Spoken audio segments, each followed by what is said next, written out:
Hello, everybody. Frank Kenny here. Thank you so much for joining us today. This is a really special interview. Hello, Casey. How are you? I am awesome, Frank. How are you doing today? I am good. Thanks for being here. So, everybody, this is a really kind of special interview. Casey Steinbacher, who you may or may not know, has come out with a brand new book for the chamber industry, and that's really a big deal because Casey, I've known you for a long time. It's so funny you should say that, Frank. I was thinking the exact same thing before I jumped on the call, trying to remember how it's been a long time. It has been. For those of you watching, what chamber are you with and where are you watching that from? Put that in the comment area, please. And Casey, would you mind doing a bit of a self-introduction so that people that aren't familiar with you can get to know you? Yeah. A lot of new people in the industry will have no idea who I am. So I appreciate the opportunity to do that. So hi, everybody. My name is Casey Steinbacher. And I am currently have my own company called Finding Next. And I work with communities, organizations, and institutions around the country that are really trying to figure out what's next for them. A lot of that work is the Chamber of Commerce, economic development related kind of work. I also currently am actively engaged in as an interim executive director for a very large nonprofit organization that is a talent development pipeline, the kind of work a lot of chambers do. And so they brought me in to kind of help with some of the transition. So getting to play in a lot of different spaces right now. But my life story is that I have a degree in urban planning from Penn State University and started my career in 10 years in local government doing planning work, which eventually took me into community development work. And I left the chamber then left the city then to go get involved in Chamber of Commerce work to do community and economic development work.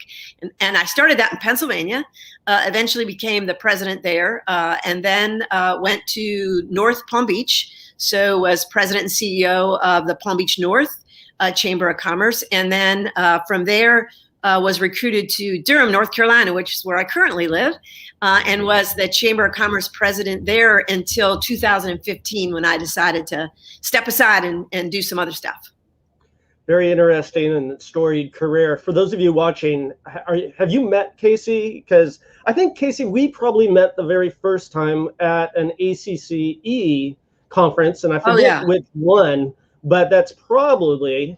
And for those of you that don't know about Casey's background, you were chair of the board of ACCE, weren't you? Yeah. A while ago, 2007, 8, back in the day. Yes, I had the honor and privilege of chairing it. I will still say to you to this day, my absolute favorite chair assignment. And a big assignment, serving all the chambers across the country, and what a big deal. And then also at one of the conferences, maybe it wasn't one of the conferences, you won a worldwide award. What was that for? Well, yeah, the worldwide award was, So the chamber here in Durham, we were doing a lot of really innovative economic development and entrepreneurial work back in 2008, 9-ish. And we submitted a project that we were working on to the World Chamber of Commerce Congress for the world's most innovative economic development project. It's a fascinating group. So this is a worldwide Congress of chambers of commerce across the world. And they convene every 2 years, I believe. It changes from year to 2 years. I would imagine during COVID, it's probably 2 years. And bring chambers from all over the world together.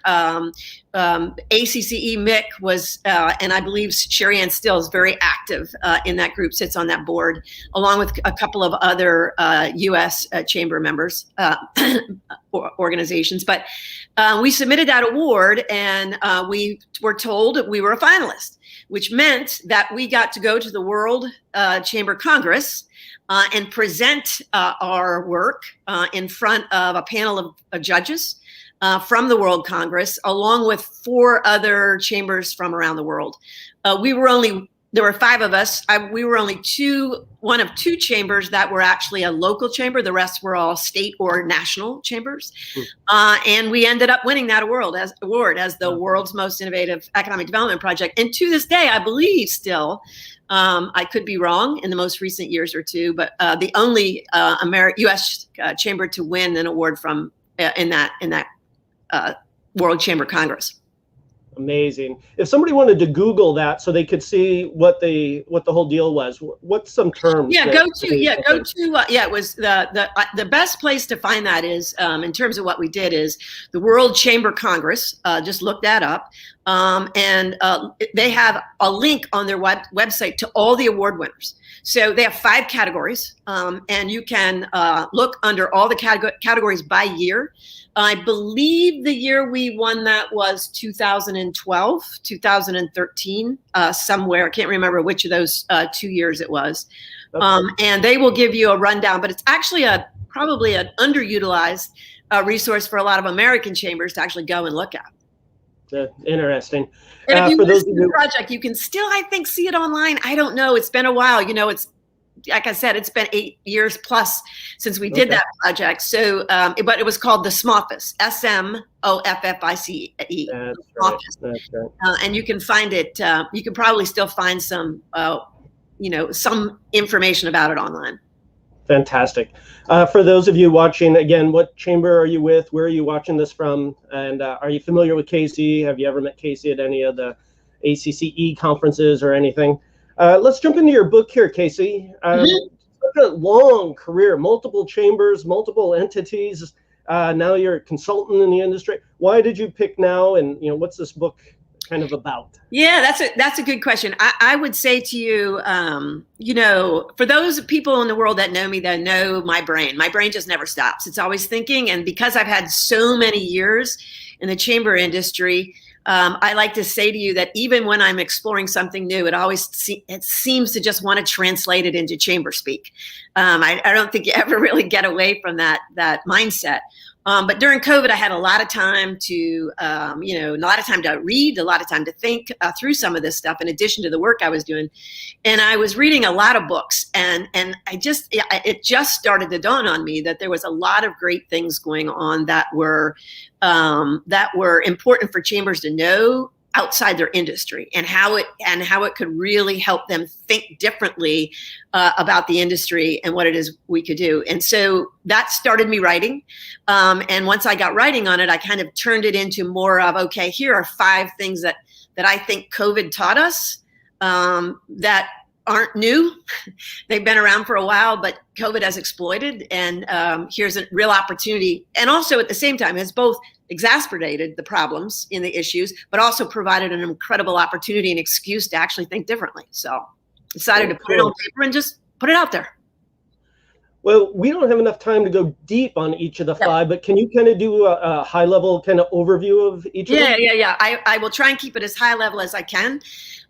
So it has 5 key insights, and the very first one is the most prominent one. It's called the we versus the me, and this is really explores the tension that chambers have felt for a long time, really between the work that they do in the community work versus the me work they do, which is the individual member and helping the individual work, and really that tension that has been there for a while, but during COVID, it kind of allowed us to just really focus on the we work. Chambers I talk to chambers. I still have tons of friends in the chamber work. We Zoom regularly. We talk regularly. They're all out there doing great community work.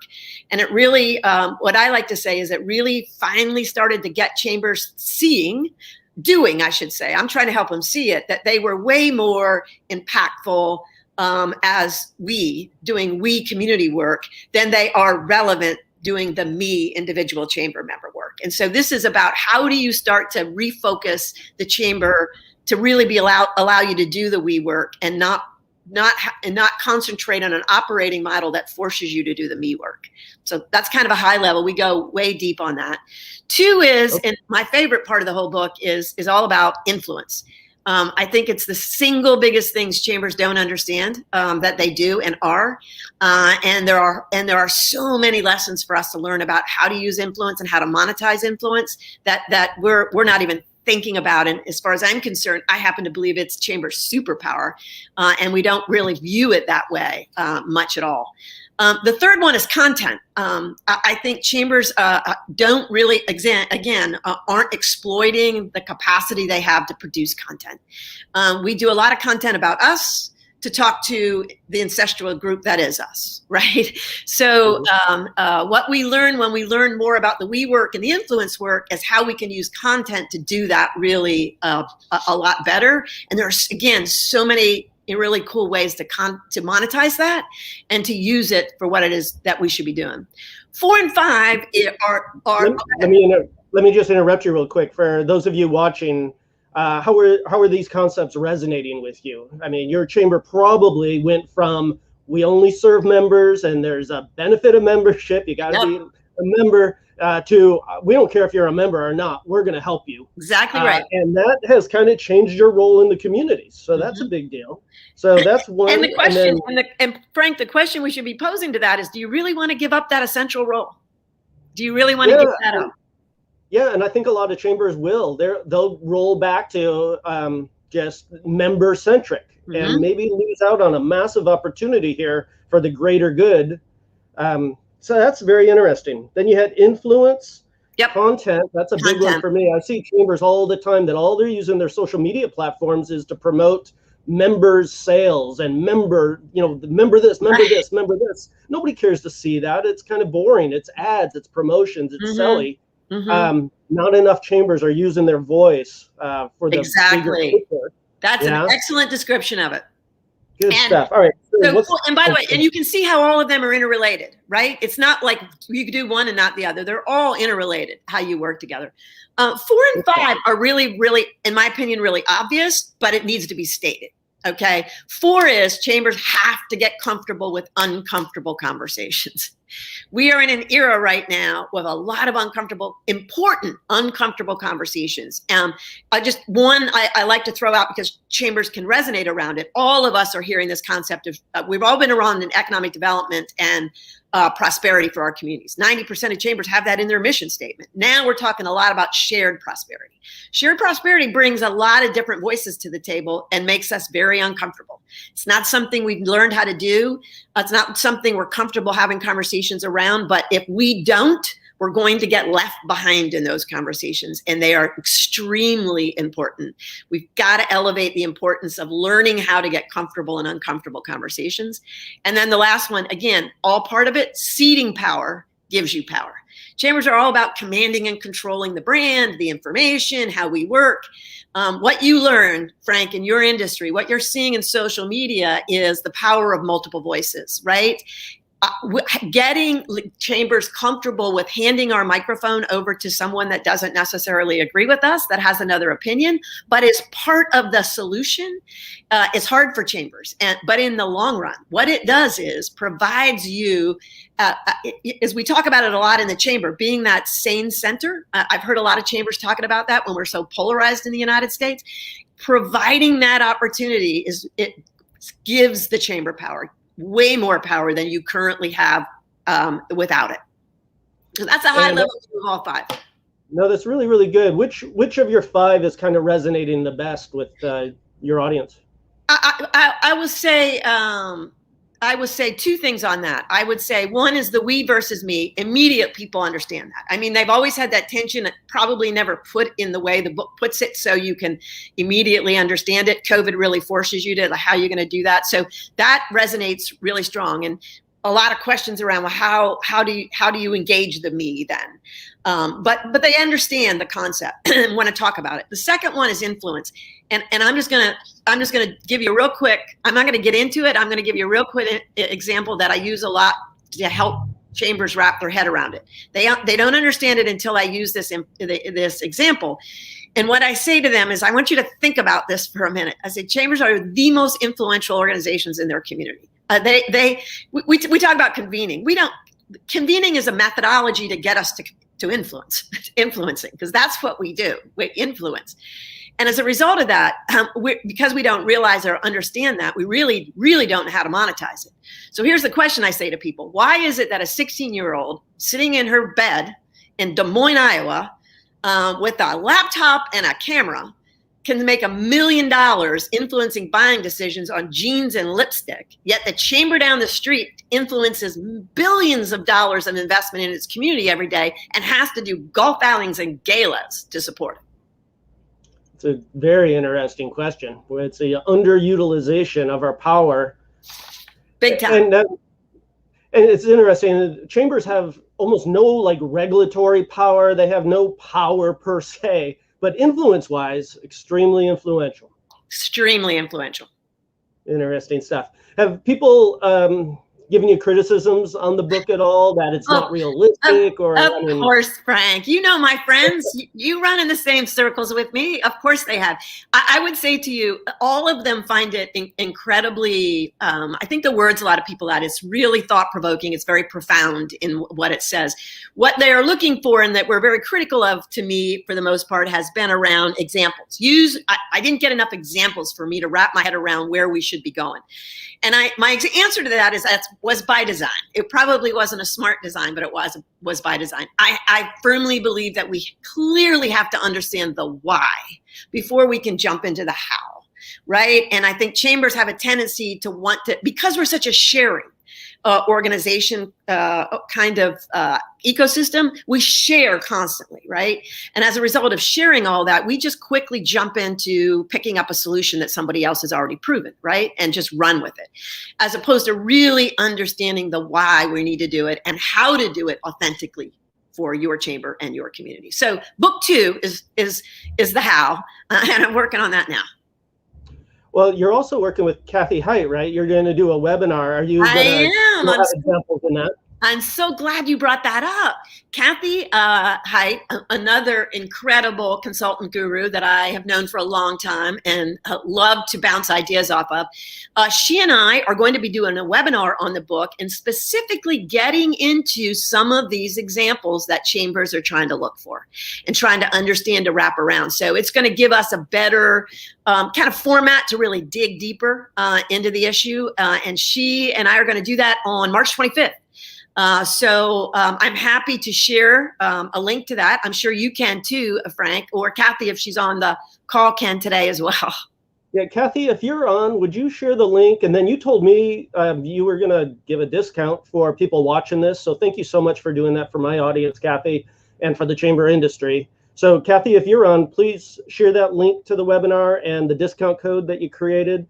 And Norma, if you don't see that posted, would you get that up there? So that should be all set. So that'll be a really good one. That'll be a really good one, Frank. It'll dive a little deper into the examples that the questions people are asking. Can you give at least one example while I have you here, or just a little tidbit? Yeah, it's hard on a short timeline because without explaining the why. But I'll give you a real quick one. So we're going to come out of COVID. Every chamber is going to come out of COVID with a lot of their small businesses hurting.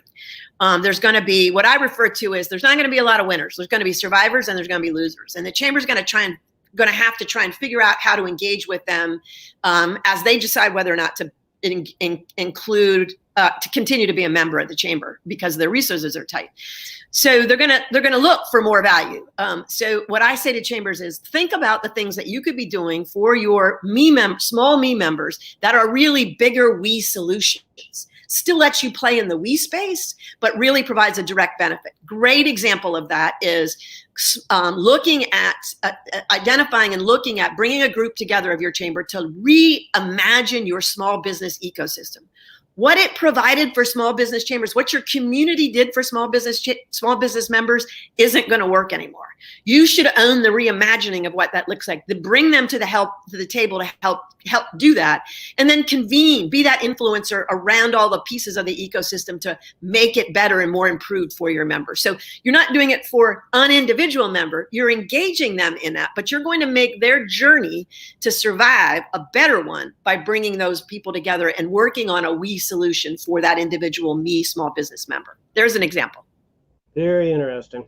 And so you're going to do the webinar with Kathy here in a couple of weeks, and then you have another book in you. You're pretty sure? I mean, it's such a daunting. Yeah. I'm writing it right now. I hope to have it out by May. I've learned in the book writing business, you give deadlines and they get pushed back. There's a lot of eyes that look on it and see on it. But yeah, hope to get it out by then. Somebody asked if they could get their hands on a paperback, a physical edition of your book. Do you? No, I have not done a physical edition of the book yet. It's not that long. It's really a quick, easy read. It's not very long. You can get it on. What you can do is you can if you. And I can add these links. I can send these links to you, Frank. But you can get it obviously as a Kindle ebook on Amazon or any of the major Kindle-related kind of companies, book distributors. But my book distributor will also offer for me, because it's a small ebook, a PDF version. So I can actually send a PDF version as well. I like that as well. I get what people are saying. I like to highlight, make notes, do all that in all of my books. So I can get that. My book is if you want to go to bookbaby.com, and look for the bookstore and look for either my name or from relevant to essential. You'll find it there, and you can download it as a printable PDF if you'd rather do that. Okay. Anything else that I should ask you that I failed to ask you during the interview here? No, I can't. Oh, I would say to you, the one thing I would say in closing is people do ask me, where do you go from here? Like, I've read your book. How do I get engaged with you? How can I do some stuff? So one of the things I am going to be doing that I'm really excited about, that I should have mentioned in addition to the book, is I'm going to create a from relevant to essential cohort. So basically, it's a coaching group. And I'm going to I'm putting together what that would look like. And it would do two things. It would allow you to allow me to work directly with your chamber and your chamber key staff around thinking through these issues, just taking a look at what you're already doing through these lenses, doing a little assessment of what that looks like and how that can help. And then getting on group calls with the other members of the chamber cohort who are also talking through this once a month about what it is they can do. And on each of those calls, I will have a expert in each of the areas that I'm talking about that has really nothing to do with the Chamber of Commerce world. That'll help you think differently. Like, luckily in the work that I do around the U.S., I have a lot of connections and have the opportunity to do that. So I can bring I've already lined up a bunch. One is a Emmy-nominated video producer that will talk to you about the value of content. I just a lot of an advertising marketing agency that works with companies, private sector companies, to identify influencers that they can partner with to help influence their brand collaboratively together, how they think through that, what matters to them when they do that, what do they look for in terms of influence, to start to try and help you think through what you could be or could be doing, that kind of stuff. So I'm going to try and get that up and running for the back half of the year, June to December. Fantastic. So tune into the webinar with, Kathy Height's webinar with you to go deeper on everything we've talked about here today. If people want to reach out to you directly, are you okay with that? Absolutely. Absolutely. I'm easy to find at Casey@findingnext.com. Just send me an email. Happy to talk to you. And anything I can do to help, let me know. All right. Well, thank you so much for making the time and coming on and sharing these. Really, it's such a huge opportunity right now, isn't it? The pandemic has been awful, but it creates opportunity for change. Maybe we could wrap it up on that point. Yeah, I would absolutely love to wrap it up on that point. I was just reading a post that Rebecca Ryan wrote. We all know Rebecca Ryan does a lot of work with ACC as a futurist, and she likes to say that 2021, everyone is looking for this to be to find the answers for what's 2021 is going to look like, and she likes to say 2021 is the year to ask questions, not to get the answers, right? And so I'm a big believer in that as well. I think it's really. COVID gives you the opportunity. It gives you a little bit of space to really think through what does my chamber need to look like moving forward? What new lenses do I need to look at this work through, so that I can be prepared for, what my members and what my community is going to be needing from me, and how I can help with that and really continue to be impactful. I think chambers have become on that list of essential organizations in their community as a result of what it is they did during COVID. They just stepped up to the plate and killed it. Yeah. And what I really want chambers to think about is this is a real opportunity to not lose that essential status, to the work that you're doing in the community that and that your partners view you to do. And how can you translate that into your current strategic initiatives that you're working on doing? For you chamber pros that are watching this, what do you think of those words? Is that resonating with you? Because Casey, I think I keep seeing chambers posting things about, when we get back to normal, will you keep doing virtual, or will I can't wait for things to get back to normal. Or some chambers have not changed a thing. They're just waiting it out. And it seems like such a lost opportunity. Yeah, I would agree with you. I think the world has changed dramatically as a result of this. And when you talk to communities, and that I work with directly, one of the communities that I work with, they are absolutely looking at, I have one that I'm already working on has already done a ton of work on reimagining their small business ecosystem. They just, chambers typically will give out, small business, here's a resource guide, right? No one really owns that ecosystem. So bringing together that ecosystem and figuring that out and saying, look, we can't afford for our businesses to fail. We can, as a chamber, deliver that product, but we can help create the system that does. And we can help to connect that. And so why I think chambers really have to understand that's going to make the big difference in their community's ability to be either a winner, a survivor, or a loser as a result of COVID. I agree. Nice work. Thank you so much for coming on the show and for writing this book for the industry. Nice work. Frank, thanks so much for having me on and giving me the opportunity to talk a little bit about it. I greatly appreciate it. And reach out to me anytime if there's a topic that you want to talk about. You know me. I'm happy to do it. Sure enough. Thanks, Casey. Thank you, everybody. Take care. Bye-bye.